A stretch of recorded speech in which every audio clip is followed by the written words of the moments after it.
الحمد لله نحمده ونستعينه ونستغفره ونؤمن به ونتوكل عليه ونعوذ بالله من شرور أنفسنا ومن سيئات أعمالنا من يهده الله فلا مضل له ومن يضلله فلا هادي له ونشهد أن لا إله إلا الله وحده لا شريك له ونشهد أن سيدنا ونبينا ومولانا محمدا عبده ورسوله صلى الله تعالى عليه وعلى آله وصحبه وبارك وسلم تسليما كثيرا كثيرا. أما بعد فأعوذ بالله من الشيطان الرجيم. بسم الله الرحمن الرحيم. ومن أحسن قولا ممن دعا إلى الله وعمل صالحا وقال إنني من المسلمين. وقال الله سبحانه وتعالى والعصر إن الإنسان لفي خسر إلا الذين آمنوا وعملوا الصالحات وتواصوا بالحق وتواصوا بالصبر. وقال الله سبحانه وتعالى إنما يعمر مساجد الله من آمن بالله واليوم الآخر وأقام الصلاة وآتى الزكاة ولم يخش إلا الله فعسى أولئك أن يكونوا من المهتدين.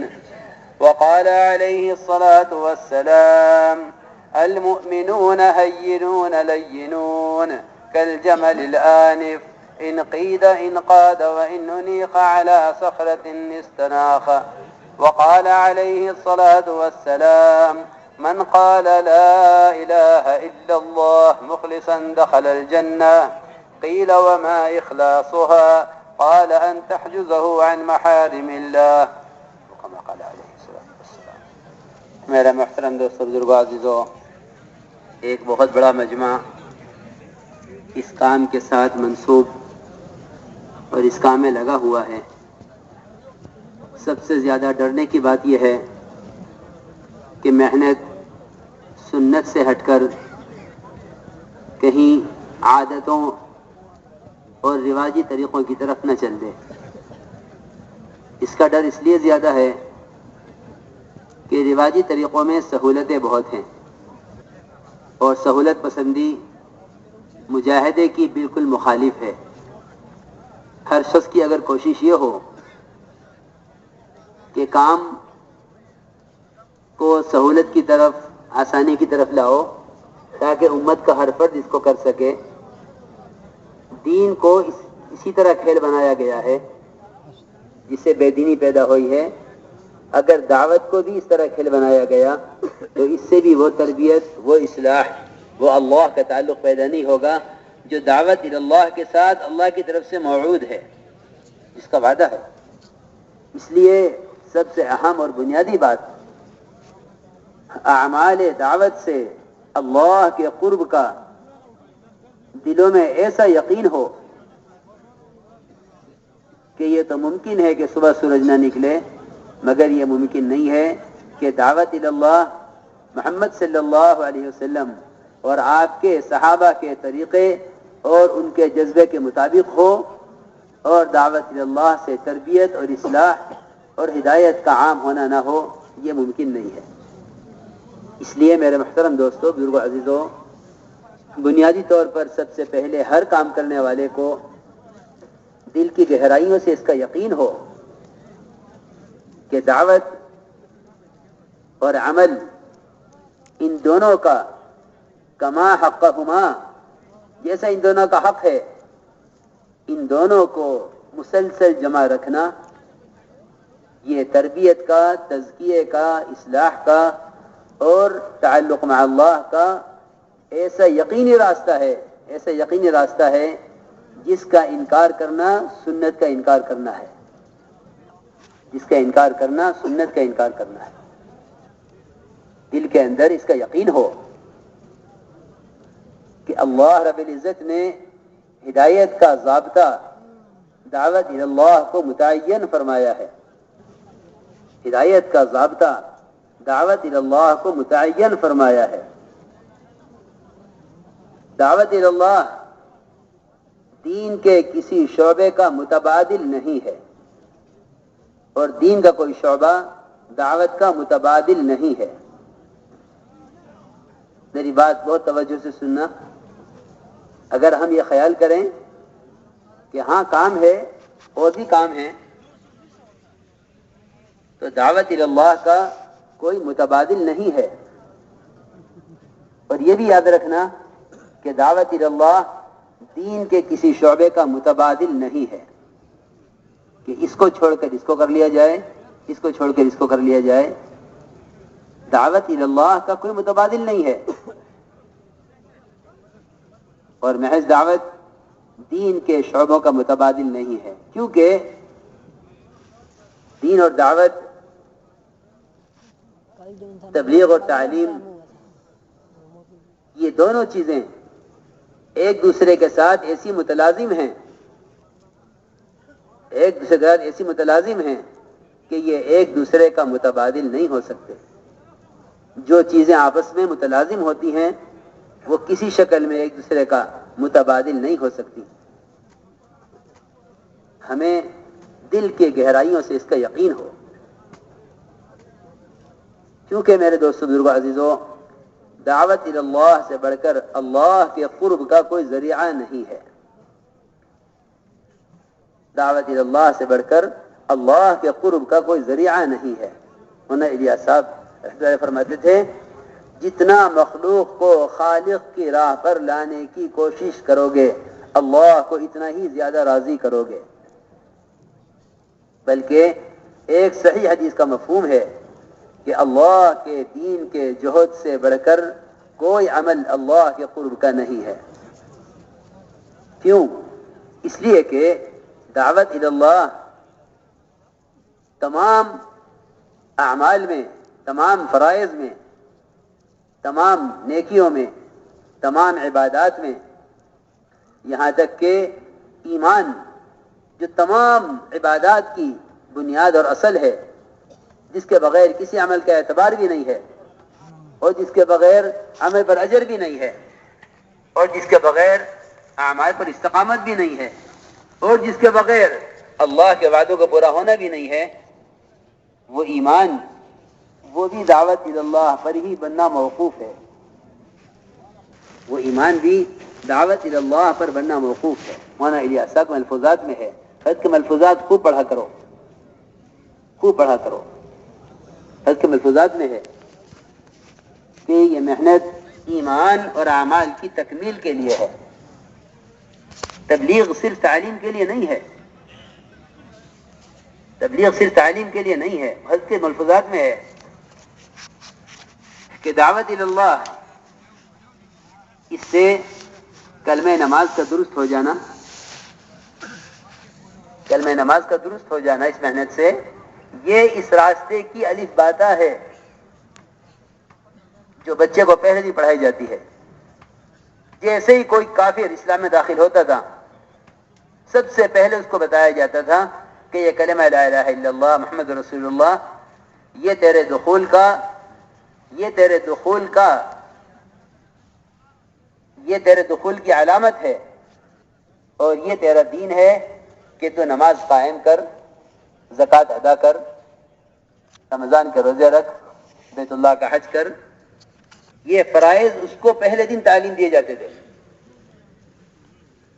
اس لیے یہ بات یاد رکھنا کہ دعوت محض تعلیم عمل کے لیے نہیں ہے کہ اس کام سے عمل سیکھ کر یہ سمجھے کہ میں اس مدرسے سے فارغ ہو گیا ہوں، بلکہ دعوت ایمان اور اعمال کے ساتھ اس طرح جوڑی گئی ہے کہ دعوت اللہ کے ذریعے ایمان اور اعمال کے اندر کمال پیدا ہوتا رہے. مولانا الیاس صاحب کی وفات سے 1.5 مہینے کے بعد مولانا یوسف رحمۃ اللہ علیہ نے کام کرنے والوں کو ایک خط لکھا تھا. اس میں یہ بات لکھی تھی کہ امت خروج کو اہمیت اس لیے نہیں دیتی کہ اس کو کلمہ نماز ٹھیک کرنے کی تحریک سمجھتی ہے، حالانکہ اس کام کا مقصد ہے اپنے کلمہ نماز کے اندر نور اور جلا پیدا کرنا، جس سے ہمارے اعمال سطحیت کے بجائے حقیقت اختیار کر لیں.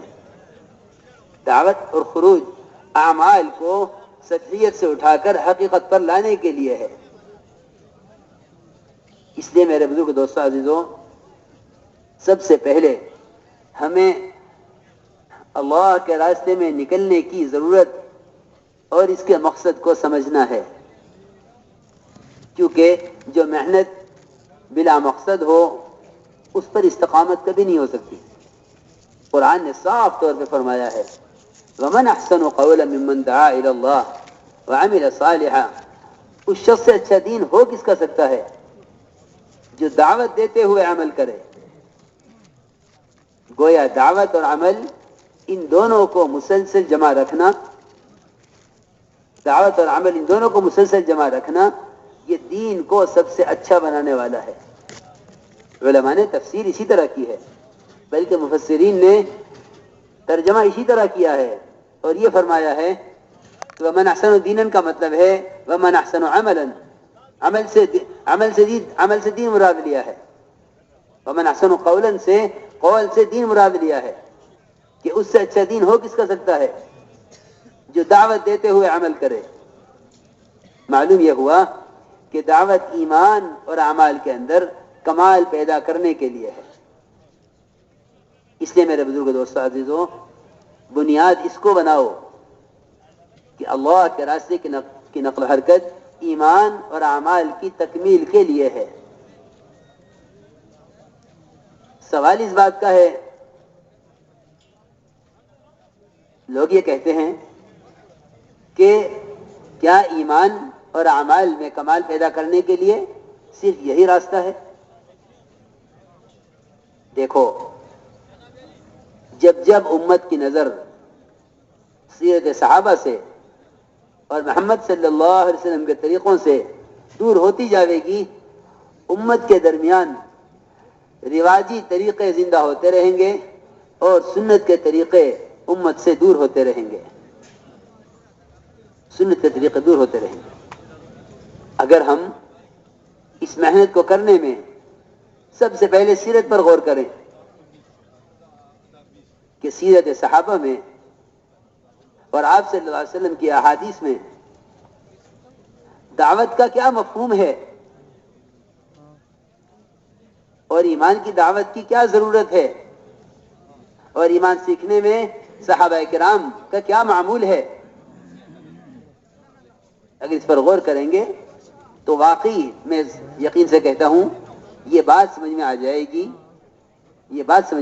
گی کہ اللہ کے راستے کا جہد محمد صلی اللہ علیہ وسلم اور آپ کے صحابہ کے طریقے کا پابند ہو کر کرنا یہی ایمان اور اعمال کی ترقی کا راستہ ہے. سب سے پہلے دعوت کے ذریعے یقینوں کی تبدیلی مطلوب ہے. مولانا الیاس صاحب خود فرماتے تھے کہ اگر میں اس کام کا کوئی نام رکھتا تو اس کا نام تحریک ایمان رکھتا. اس کا نام تحریک ایمان رکھتا. اگر میں اس کام کو کوئی نام رکھتا کہ اس کا نام تحریک ایمان رکھتا کہ یہ محنت یقینوں کے بدلنے کے لیے ہے. یقین کی تبدیلی صحابہ کرام کے طریقے کے ساتھ مربوط ہے، صحابہ کے طریقے کے ساتھ لازم ہے.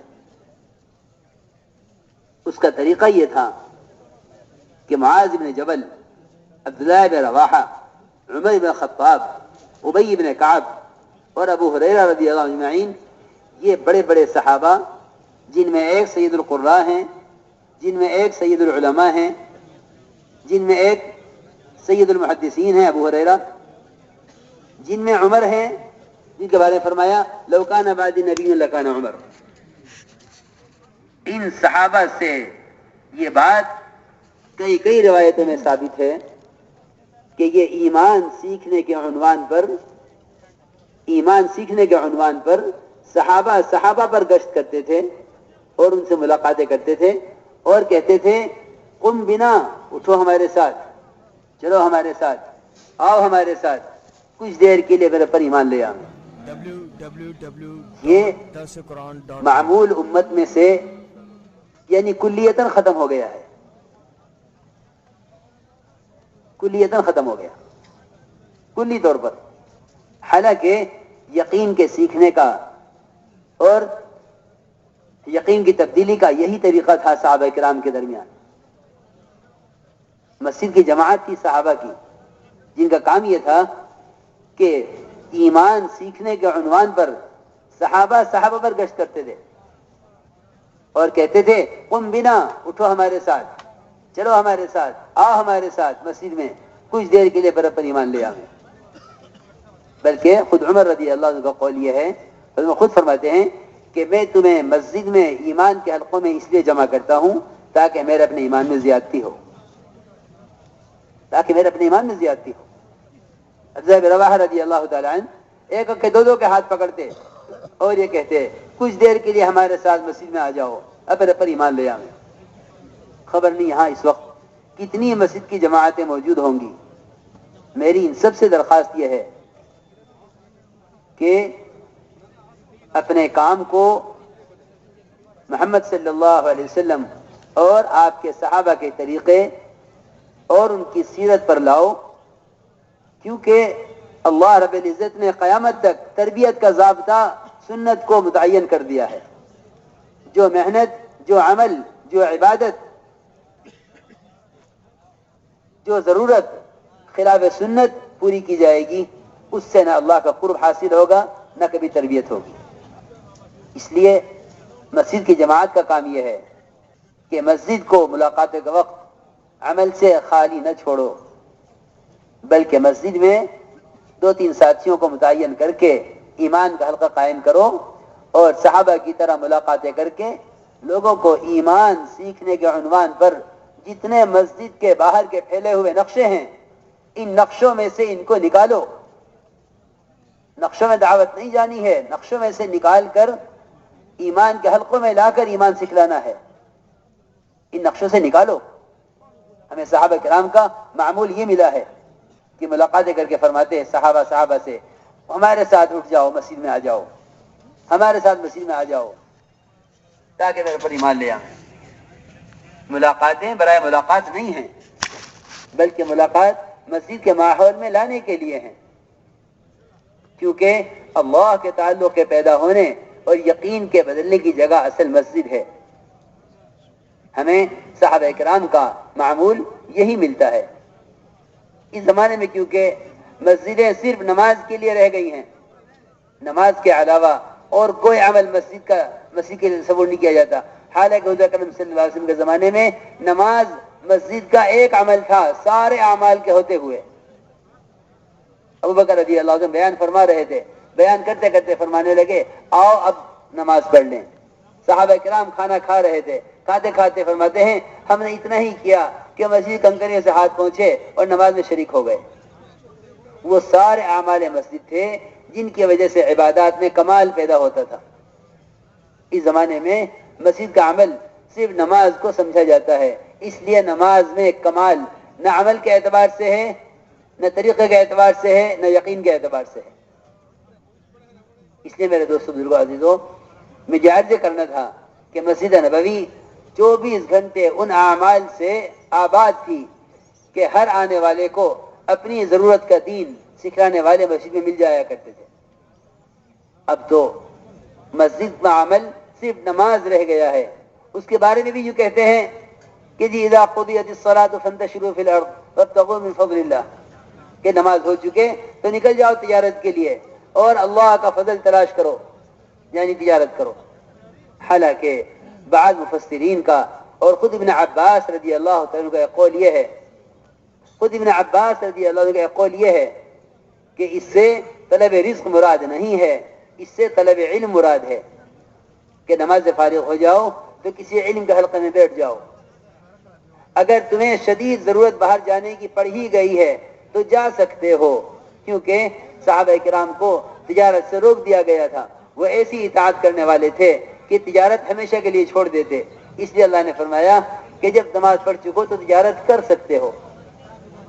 اس لیے اس سے اگر طلب علم مراد لیا جائے ابن عباس رضی اللہ عنہ کے قول کے مطابق تو یہ عمل استحباب کے لیے ہوگا، یہ عمل استحباب کے لیے ہوگا کہ طلب علم میں نماز کے بعد علم حاصل کرنے میں مشغول ہو جاؤ. اور اگر اس سے تجارت مراد لی جاوے تو حکم اباحت کے لیے ہوگا کہ ہاں جائز ہے کہ اب آپ جا کے تجارت کر لیں، کیونکہ حکم جو ممانعت کے بعد آتا ہے وہ جواز کے لیے آتا ہے، اجازت کے لیے آتا ہے. اس لیے میں تو ایک بات اس درمیان میں یاد آ گئی کہ میں آپ کو اس کی تفسیری بتا دوں کہ فانتشروا فی الارض وابتغوا من فضل اللہ، اس کا اس علماء نے کیا مراد لیا ہے. بعض علماء کی تفسیر میں تو یہ ہے کہ اس سے طلب رزق مراد نہیں ہے، اس سے طلب علم مراد ہے. اور فرماتے ابن عباس رضی اللہ تعالیٰ عنہ کہ اگر باہر نکلنا ہی ہے مسجد سے باہر تو 3 کاموں میں سے کسی ایک کام کے لیے نکلو، یا کسی مسلمان کی زیارت کے لیے، یا کسی مسلمان کی عیادت کے لیے، یا کسی جنازے کے پیچھے چلنے کے لیے. جو مجھے اس پر یاد آ گیا، مجھے تو عرض کرنا تھا میرے دوستو عزیزوں کہ اصل میں ہمارا سارا وقت وہاں گزرتا ہے جہاں یقین بگاڑا جاتا ہے، جہاں اللہ کا غیر بولا جاتا ہے. ہمارے ملاقاتوں کا مقصد ہے ہر مسلمان کو اللہ کے غیر سے اور شرک کے ماحول سے نکال کر اللہ کے گھر میں ایمان اور یقین کے ماحول میں لے کر آویں. یہ ہمارے گشتوں کا مقصد ہے، کیونکہ یقین کے بننے کی جگہ مسجد ہے. جیسے میں نے عرض کیا کہ عمر رضی اللہ عنہ فرمایا کرتے تھے کہ میں مسجد میں ایمان کے حلقے قائم کر کے تمہیں یہاں اس لیے جوڑتا ہوں تاکہ میرے ایمان میں زیادتی ہو. اتنی بات کافی ہے یہ سمجھنے کے لیے کہ واقعی مسجد میں ایمان کے حلقوں میں بیٹھنے سے ایمان کو ترقی ہوتی ہے. یہاں جمع کر کے یہاں ایمان کی تعلیم دو، یہاں جمع کر کے یہاں ایمان کی تعلیم دو.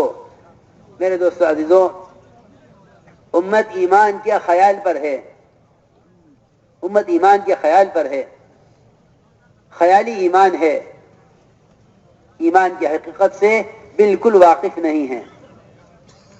یہاں ایمان کے حلقوں میں لا کر ایمان کی تعلیم دو، یہاں ایمان کے حلقوں میں لا کر ایمان کی تعلیم دو. جم کر یہ بات سمجھاؤ کہ ایمان کہتے ہیں محمد صلی اللہ علیہ وسلم کی لائی ہوئی خبروں کو محمد صلی اللہ علیہ وسلم کے اعتماد پر یقینی ماننا.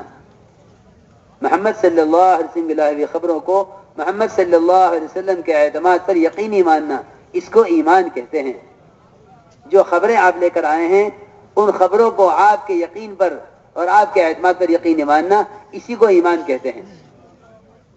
اس میں ہمیں سب سے زیادہ غور کرنا پڑے گا ان واقعات پر جو آپ صلی اللہ علیہ وسلم اور آپ سے پہلے انبیاء علیہ السلام کے ساتھ ظاہر کے خلاف ہوئے، جو آپ کے ساتھ ظاہر کے خلاف ہوا ہے. اس لیے کہ ایمان تو حاصل ہو نہیں سکتا جب تک مشاہدات کا، تجربات کا، ایجادات کا انکار نہ کیا جاوے. جب تک مشاہدات کا، اپنے تجربات کا اور دنیا کی ایجادات کا انکار نہ کیا جاوے نبی کی خبر کے مقابلے میں، اس وقت تک ایمان تو حاصل ہو نہیں سکتا.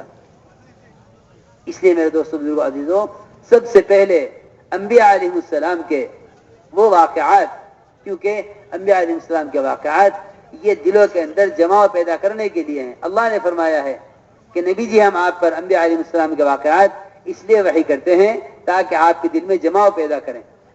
وَكُلًّا نَقُصُّ عَلَيْكَ مِنْ أَنْبَاءِ الرُّسُلِ مَا نُثَبِّتُ بِهِ فُؤَادَكَ کہ نبی جی آپ کے دل میں جماؤ پیدا کرنے کے لیے ہم آپ پر انبیاء علیہ السلام کے واقعات وحی کرتے ہیں تاکہ آپ کے دل میں جماؤ پیدا ہو. انبیاء علیہ السلام کی دعوت تمام قوموں کے لیے، ان کے تجربات، ان کے مشاہدات، ان کے قائم کیے ہوئے نقشے، ان سارے نقشوں کے خلاف انبیاء علیہ السلام کی دعوت ان سارے نقشوں کے خلاف ہوتی تھی. اسی لیے تو ہر قوم نے اپنے نبی کو پاگل کہا ہے. کثرت ذکر سے پاگل ہونے کا مطلب یہ نہیں ہے کہ دماغ پاگل ہو جائے، نہیں، بلکہ انبیاء علیہ السلام کو کثرت ذکر کی وجہ سے، انبیاء علیہ السلام کو کثرت ذکر کی وجہ سے پاگل کہلائے جانے کا مطلب یہ ہے کہ انہوں نے بکثرت اللہ کی ذات سے ہونے اور اللہ کے غیر سے نہ ہونے کی جو دعوت دی ہے، اس دعوت پر ہر قوم نے اپنے نبی کو پاگل کہا ہے. کہ حدیث میں آتا ہے کہ اتنا ذکر کرو، اتنا ذکر کرو، اتنا ذکر کرو کہ لوگ تمہیں پاگل کہنے لگے. اس سے میری بات یاد رکھنا کہ اس سے صرف کلمہ لا الہ الا اللہ کا ذکر مراد نہیں ہے، کیونکہ میرے دوستو عزیزوں ذکر کو محدود کر دیا ہے صرف کلمے کے ساتھ.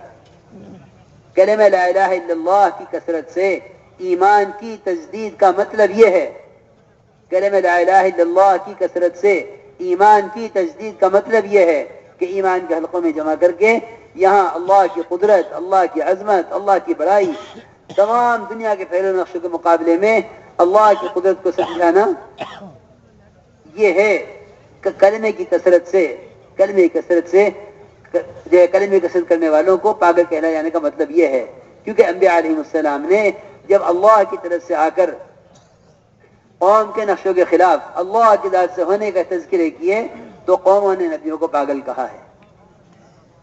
میری بات ذرا دھیان سے سننی ہوگی بھائی، کیونکہ حدیث میں آتا ہے، ذرا اس کو سمجھ لو. حدیث میں آتا ہے کہ مختلف خاندان، مختلف قبیلوں کے لوگ اللہ کے گھروں میں سے کسی گھر میں جمع ہو کر جب اللہ کے تذکرے کرتے ہیں، یہاں بے شک ذکر کا لفظ ہے حدیث میں، لیکن یہاں ایمان کے مجلس سے اللہ کے تذکروں کی مجلس مراد ہے.